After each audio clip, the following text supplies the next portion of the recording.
Hello. তো বেশ কয়েকদিন পর চলো তোমাদের সাথে একটা মিনি ব্লগ শেয়ার করি।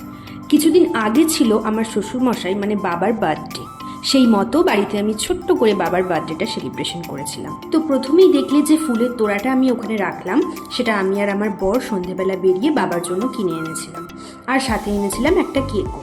বাড়িতে এসে কেক কাটিংয়ের জন্য আমি একটু ডেকোরেশন করছিলাম, ওই একটু সামান্য ফুল দিয়ে কেকের চারপাশে সাজিয়ে নিয়েছিলাম।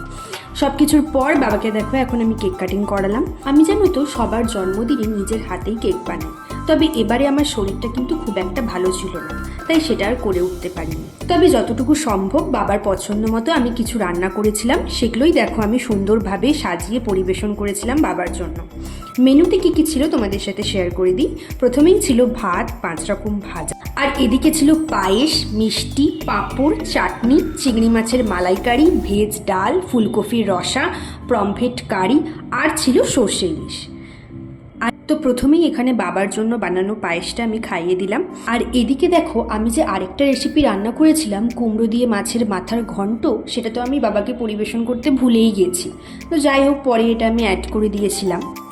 তো বাবা এখন রান্নাগুলো টেস্ট করুক, আর প্রত্যেক বছর আমরা যেন বাবার বার্থডেটা এভাবেই সেলিব্রেশন করতে পারি, আর বাবা যেন সুস্থ থাকে এটাই প্রে করি।